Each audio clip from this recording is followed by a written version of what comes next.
Hi, and welcome back to another episode of The Breakdown with Bethany. I'm Bethany Braun Silva, and today my guest is New York's own LaLa Anthony. LaLa is a host, an actress, a mom. You probably remember her from those TRL VJ days. I know I do. And I really enjoyed talking to her. She just revealed that she struggles with psoriasis, and famously, her best friend, Kim Kardashian, also does too. So she revealed tips that Kim K gave her, how she's managing this condition, and so much more. I always find it so interesting, like how I start, talking to some people about one thing. Like we talked to Jamie Lynn Sigler about her MS, and now find myself talking to so many other moms about managing their chronic conditions while raising kids and managing their mental health. That sort of seems to be where this podcast is going these days. I have said before that I am a type 1 diabetic, and I have been since I was 17 years old. So I have been managing my disease long before I even thought about having kids. So these conversations are so important. So I really invite you to listen to this episode, listen to all of LaLa's tips. And if you are managing or navigating an illness, please reach out, slide into my DMs. I would love to connect with you. All right, take a listen.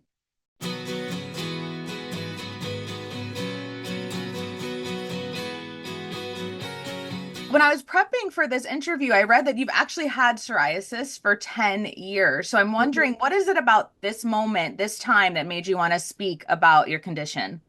It was just me having the opportunity to partner with Amgen. They came to me and I was like, why not use my voice and my platform to let people know, they're not alone and also educate and provide, resources. And to me, the resource is education about what it is. So for me, it showed up on my skin as like these flaky patches in my scalp, my eyebrows, behind my ears. And it was just like at first not knowing what it is the scary part. But once I talked to my dermatologist and realized it's plaque psoriasis, which is an autoimmune disease that starts inside the body. I'm like, okay, I got this. I can manage this. I could still be on camera. I could still be out. I could still have fun. It shouldn't impact my life in that way. So I thought it was important to just let other people know that in case somebody else is going through it and needs that education or that boost of confidence to still feel good about themselves.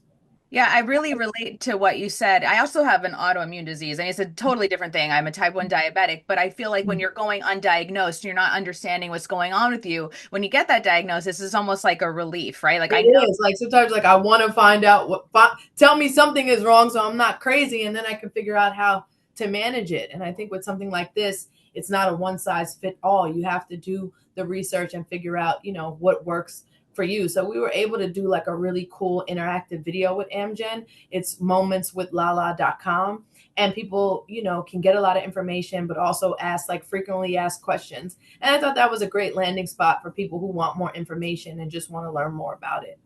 Absolutely. I did. I was watching the video right before, and I know you also touched on some misconceptions. Could you Mhm. share just a few of those now? I definitely think some of the misconceptions are like, you can't, like, it's contagious, you can't be around people, different things like that. Or like, everyone's like staring at you, or you feel like so insecure. I think the main misconception to me is that it's contagious, which it's not. And it's not something you need to hide in a corner about. There's ways, again, to just continue to live. And for me, whether it's doing my hair a certain way or putting makeup on a certain way, I'm still able to be out here and be successful and do what I need to do. I love that. And I'm not gonna lie, the first time I actually heard about psoriasis was through Mhm. your bestie on Oh her yeah.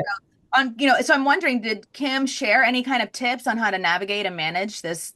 Always, she always shares tips with me on, what how to manage it for sure. But hearing and seeing her talk about it and be confident, like, and show it, look at this on my leg. And I've seen it a million times in person. It just definitely made me more confident to not feel like, oh, this is something you got to hide, or this is like a topic you shouldn't bring up.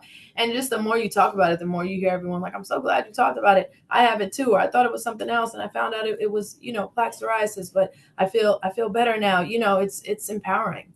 Yeah, for sure. Are you able to touch on, and only if you're comfortable, like the mental health aspect of it? Because again, as someone who's also managing a chronic condition, I know sometimes it's not just the physical stuff, right? It's Right. like the mental too. Can you talk Yeah, of about that? course. I mean, that's a part of it. It does, can have can have an impact on your confidence. If you're dealing with a flaky patch and you don't want to be seen, or it's obvious, or I used to be like, I don't want people to think like I'm not cleaning my ears, or I'm not, taking care of myself. Like my hygiene is off. Like I don't want anyone to think that. So in that way, it can mess, with your confidence. But once you figure out what works for you and you're able to manage it, you can get past that. But the mental health thing is real, whether it's this or just day to day life in general. And I think it's important for people to pay more attention to their mental health and not be afraid to seek therapy or a friend or a family member when they need to talk, or they feel like, they don't have life figured out, because it is very difficult. Just day to day life is difficult, and it's important to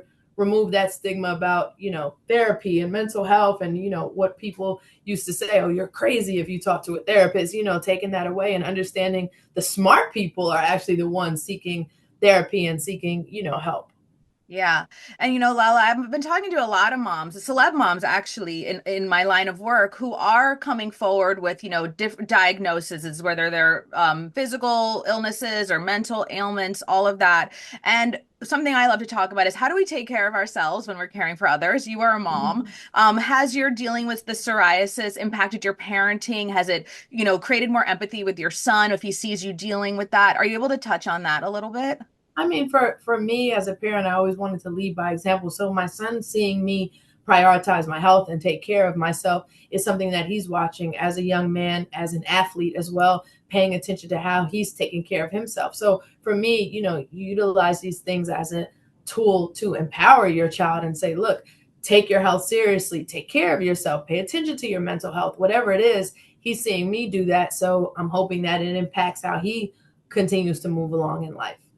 Yeah, that's really beautiful. And actually, I've been watching you on my small screen for many years, going back to those TRL days. I adore, watching you as a host, as an Thank you. actress. Thank But you. I also love to talk to people about like their side projects, their passion projects. I know you have the La La Land Foundation and the Mhm. 360 program. So can Mhm. we touch on those about like maybe why you started those, and just like the inspiration behind it and where you are now with the each of those Yeah. organizations? So with 360, that's a program out of Rikers Island for young men ages 18 to 21 who are incarcerated, and providing them with all the tools they need during incarceration, but primarily when they come out, to get jobs and have resources to, be productive citizens in our society. And I think it's so important to give people second chances. And these are a younger group of guys that remind me of my son. My son's 17, and I wouldn't want anyone to just write my son off like he didn't matter. So, we've just seen with the right opportunities how amazing things could happen. And it's just something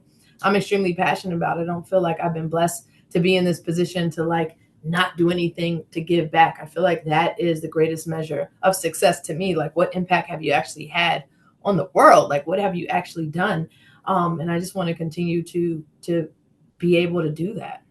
That's really, really beautiful. And I know like the New York community, especially, I think it's really impactful here. I've seen it and I've heard about it. Yeah. But also, no, your acting, is incredible. We love, so many projects that you've got your hand in. What's coming up? Like what's next? New seasons, new things, what's happening? So we just finished BMF season 4, so that should be out in the next year, and then we're wrapping up The Shy season 7 right now, which is an incredible show. And then Kim, myself, and Kenya Barris just sold a show to Hulu called Group Chat that we're super excited about, and we're working on that. Kenya's writing that right now, all based on my book that I wrote, the Love Playbook, but also our group chat, which every girl has some kind of group chat in their phone, and it gets really wild and interesting and crazy. So it's going to be great to bring that to life, as a television series. I love that. And like working with your bestie, like what could be better, right? Like Nothing gets better than that. It's basically just us deciding what stories do we actually want to tell and what stories do we want to keep to ourselves, because we definitely have a lot of stories. I can imagine like what those conversations must look like. And now finally, I'm a mom to two boys. You have a son. My son is 12, about to be 13. We're about to head into those teen years. Do you have any advice for me for managing teen boys?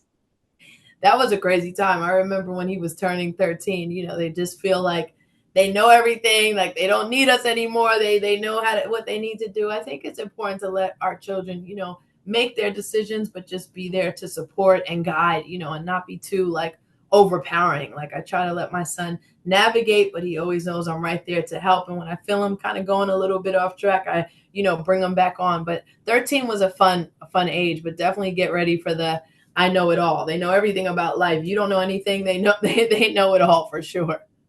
All right, I'll keep that in mind. Yeah. Lala, thank you so Thank much. you.